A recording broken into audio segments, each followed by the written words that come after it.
அன்புள்ள ஆண்டவரே, உம்முடைய மகத்தான கிருபை நிமித்தம் மீண்டும் இந்த காலை பொழுதை காண்பதற்கு என் தேவன் கிருபை கொடுத்தீர். நன்றி நன்றி ஆண்டவரே. வந்திருக்கின்ற எங்கள் ஒவ்வொருவருக்குள்ளும் இந்த நாளின் சத்திய வார்த்தைகள் தங்கியிருக்க கர்த்தர் கிருபை செய்யும். மீட்பர் இயேசு கிறிஸ்துவின் நாமத்தில் ஜெபிக்கிறேன் நல்ல பிதாவே, ஆமென். அன்பு பிள்ளைகளே, மீண்டும் இந்த நாளின் சங்கமத்திலே நாம் ஆண்டவருக்குள் இணையப் போகிறோம்.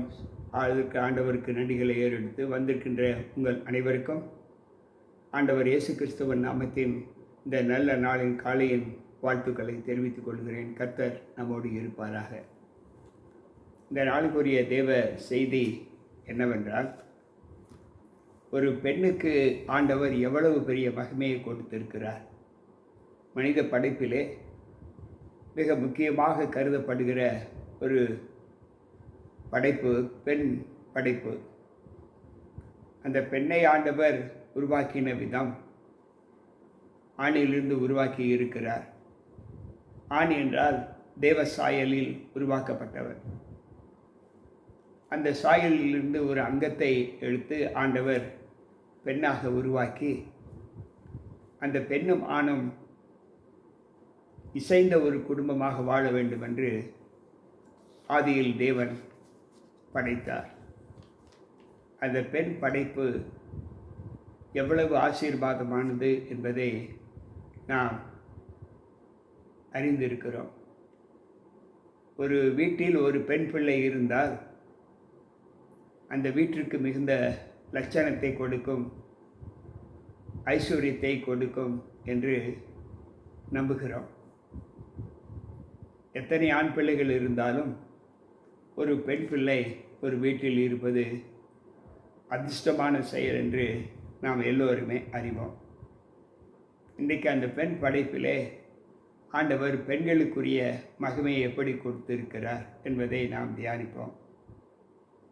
அதற்கு எடுத்துக்காட்டாக நீதிமொழிகள் 31 10, 11, 12 வசனங்கள் நமக்கு கற்றுக் கொடுக்கிற சம்பவங்கள் என்ன என்பதை நாம் தியானிப்போம். குணசாலியான ஸ்திரீ கண்டுபிடிப்பது யார்? அவளுடைய விலை முத்துக்களை பார்க்கிலும் வெளியேறப்பட்டது. அவள் புருஷனுடைய இருதயம் அவளை நம்பும். அவள் சம்பத்து குறையாது. அவள் உயிரோடு இருக்கும் நாளெல்லாம் தன் கணவனுக்கு தீமை அல்ல நன்மையே செய்கிறார்.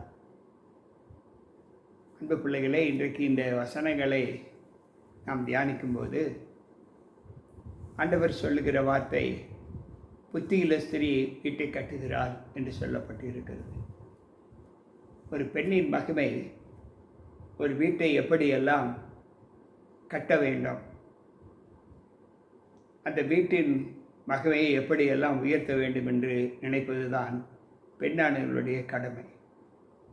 கணவன் சம்பாதித்து கொடுக்கிற பணத்தை பெண் எப்படி பாதுகாத்து அந்த வீட்டிற்கு வேண்டிய சகல நற்கிரியைகளிலும் ஈடுபட உதவி செய்கிறார் என்பதை நாம் யோசிக்க வேண்டும். ஒரு பெண் ஒரு வீட்டிற்கு வந்த ஒரு அனுபவத்தை நாம் பார்க்கும்போது, அந்த பெண் இந்த உலக நியமங்களை ஏற்று ஆண்டவருக்குள் எவ்வளவு சாட்சியாக இருக்க வேண்டுமோ அவ்வளவு சாட்சியாக இருப்பதற்கான பலத்தை அந்த பெண் பெற்றிருக்கிறாள் என்று வேதம் நமக்கு கற்றுக் கொடுக்கிறது. ரூத்தின் புஸ்தகம் 3வது அதிகாரம் 11வது வசனம் சொல்லுகிறது, நீ குணசாலி என்பதை என் ஜனமாகிய ஊரார் எல்லோரும் அறிவார்கள் என்று சொல்லப்பட்டிருக்கிறது. ரூத்தினுடைய குணத்தை ஊரார் எல்லோரும் அறிந்திருக்கிறார்கள் என்று வேதம் சொல்லுகிறது. ஒரு பெண்ணிற்குரிய மகிமையே அந்த ரூத் என்று தான் நாம் எல்லோரும் சொல்லலாம். இன்றைக்கு அநேக பெண் பிள்ளைகளுடைய பெயர் ரூத் என்று சூட்டப்பட்டு இருப்பதை நாம் பார்க்கிறோம். மாமியார் மெச்சிய மருமகள் என்கின்ற ஒரு பட்டத்தை பெற்றவர் தான் இந்த ரூத். மேலும் குணசாலியான ஒரு பெண்ணின் நியமங்களிலே நாம் பார்க்கும்போது ஒவ்வொரு நாளும் அக்காலங்களிலே ஒரு பெண்ணுக்குரிய மகிமை என்ன என்பதை நம்முடைய மூதாதையர்கள் அல்லது நம்முடைய பெற்றோர்கள் பார்த்து நம்முடைய குடும்பத்திற்கு மருமகளாக கொண்டு வருவது சகஜம். அந்த குணசாலியான பெண் எப்படி இருக்கிறார் என்றால், தான் போகிற வீட்டிலே தன்னுடைய புருஷனுக்கு கிரீடமாய் இருக்கிறாள் என்று நீதிமொழிகள் 12:4 சொல்லுகிறது. அன்பு பிள்ளைகளே, குணசாலியான ஸ்திரீ தன் புருஷனுக்கு கிரீடமாய் இருக்கிறாள் என்று சொல்லப்பட்டு இருக்கிறது. அதே நீதிமொழிகள் 31:23 சொல்லுவதை நாம் வாசிப்போம் என்றால், அங்கு ஆண்டவர் சொல்லுகிறார், அவன் புருஷன் தேசத்து மூப்பர்களோடே நியாயாசனங்களில் உட்கார்ந்து இருக்கையில் பேர் பெற்றவளாய் இருக்கிறார். அந்த குணசாலியான மனைவியினுடைய புருஷன் தேசத்து மூப்பர்களோடு உட்கார்ந்து இருக்கும்போது அவன் மிகுந்த மகிமை பெற்றிருக்கிறான், பேர் பெற்றவனாய் இருக்கிறான் என்று வேதம் சொல்லுகிறது. இந்த ஆசீர்வாதங்கள் எல்லாம் ஒரு வீட்டில் வந்திருக்கிற ஒரு பெண்ணினுடைய மகிமையை கொடுக்கிறது என்று நாம் எல்லோரும் அறிந்திருக்கிறோம். பவுல் சொல்லுகிறார், 1 கொரிந்தியர் 11:7 அவர் சொல்லும்போது குணத்தை குறித்த அவருடைய பங்கு எப்படி இருக்கிறது என்பதை அவர் சொல்லுகிறார். புருஷனானவன் தேவனுடைய சாயலுக்கு மகிமையாய் இருக்கிறபடியால் தன் தலையை மூடிக்கொள்ள வேண்டுவதில்லை. ஸ்திரியானவள் புருஷனுடைய மகிமையாய் இருக்கிறாள் என்று சொல்லப்பட்டிருக்கிறது. புருஷனுக்கு மகிமை அவனுடைய மனைவிதான் என்று வேதம் கற்றுக் கொடுக்கிறது.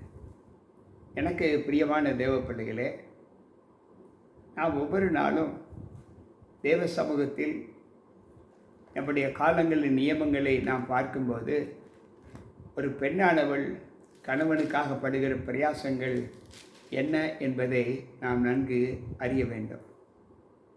சில நேரங்களில்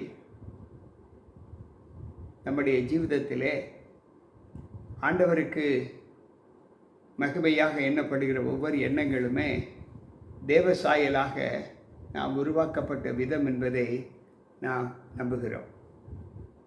ஆனால் வேதம் சொல்லுகிறது, ஒரு குணசாலியான ஸ்திரியினுடைய குணம் ஒரு கணவனுக்கும் தனக்கும் ஜீவனை உண்டாக்குகிறது என்று சொல்லுகிறார். சொஸ்த மனம் ஜீவனுக்கு, உடலுக்கு ஜீவன் என்று சொல்லுகிறார். ஒரு பெண் எவ்வளவு தன் வீட்டில் அக்கறையோடு இருக்கிறாள் என்பதை இந்த வசனம் நமக்கு நிரூபித்து காண்பிக்கிறது. அடுத்து அவர் சொல்லுகிறார், நீதிமொழிகள் 19 அதிகாரத்தை நாம் வாசிப்போம் என்றால், நீதிமொழிகள் 19:4 அவர் சொல்லுகிற வார்த்தை, ஆண்டவர் சொல்லுகிறார், வீடும் ஆஸ்தியும் பிதாக்கள் வைக்கும் சுதந்திரம், புத்தியுள்ள மனைவியோ கர்த்தர் அருள் ஈவு. ஒரு குடும்பத் தலைவன் தன்னுடைய குடும்பத்திலே அதிக பேர் பெற்றிருக்கிறான் என்றால் அவனுக்கு வந்த மனைவிதான் அதற்கு காரணம் என்று நீதிமொழிகள் 19:14 சொல்லுகிறது. புத்தியுள்ள மனைவி கர்த்தர் அருளும் ஈவு என்று ஆண்டவர் சொல்லுகிறார். எனக்கு பிரியமான தேவ பிள்ளைகளே, இன்றைய சூழ்நிலையிலே நம்முடைய வாழ்க்கையின் தரங்கள் எப்படி தேவனுக்கு சாட்சியாக இருக்கிறது என்பதை சற்று யோசிப்போம். ஆதியாகம புத்தகத்தை நாம் வாசிப்போம் என்றால், அங்கு 3வது அதிகாரம் 16வது வசனத்திலே ஆண்டவர் நமக்கு கற்றுக் கொடுக்கிற காரியம் என்ன? ஆதியாகமம் 3:16 சொல்லுகிறது,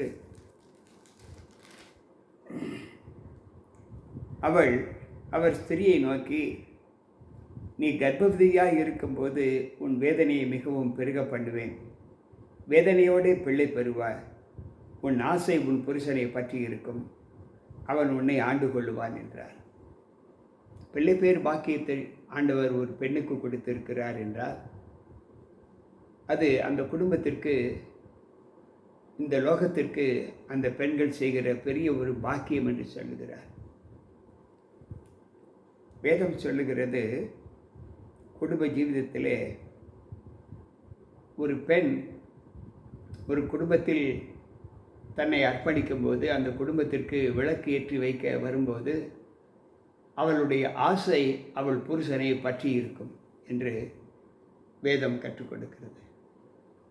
அன்பு பிள்ளைகளே, ஒவ்வொரு நாள் ஜீவிதத்திலேயும் நாம் ஆண்டவருக்குள் படுகிற எல்லா எண்ணங்களையும் பிரயாசங்களையும் நாம் காணும்போது நமக்கு கொடுக்கப்பட்டு இருக்கிற காலத்தின் தன்மைகளிலே ஆண்டவர் சொல்லுகிறார், மனைவியை கண்டடைகிறவன் நன்மையை கண்டடைகிறான், கர்த்தரிடத்தில் தயையும் பெறுகிறான் என்று சொல்லப்பட்டிருக்கிறது. ஒரு கணவனுடைய மகிமை ஒரு பெண் தான்.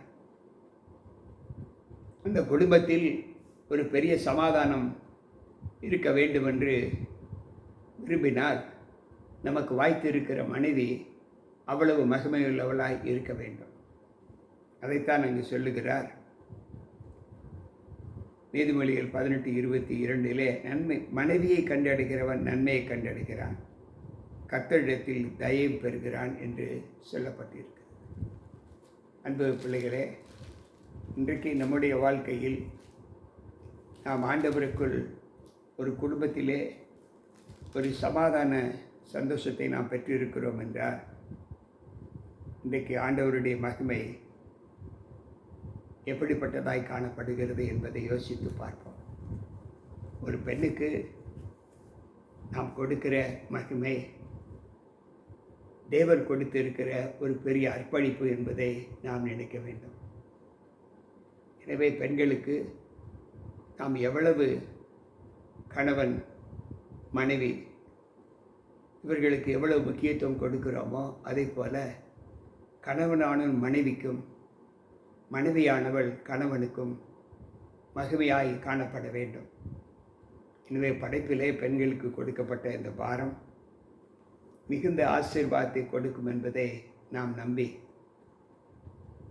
இனிமேலும் நமக்கு வரக்கூடிய பெண் செல்வங்கள் நம்முடைய பிள்ளைகளுக்கு பிள்ளைகள் எப்படியெல்லாம் மகிமையோடு வாழ வேண்டும் என்பதை வீட்டிற்கு வந்த அந்த மனைவி கற்றுக் கொடுக்க வேண்டும்.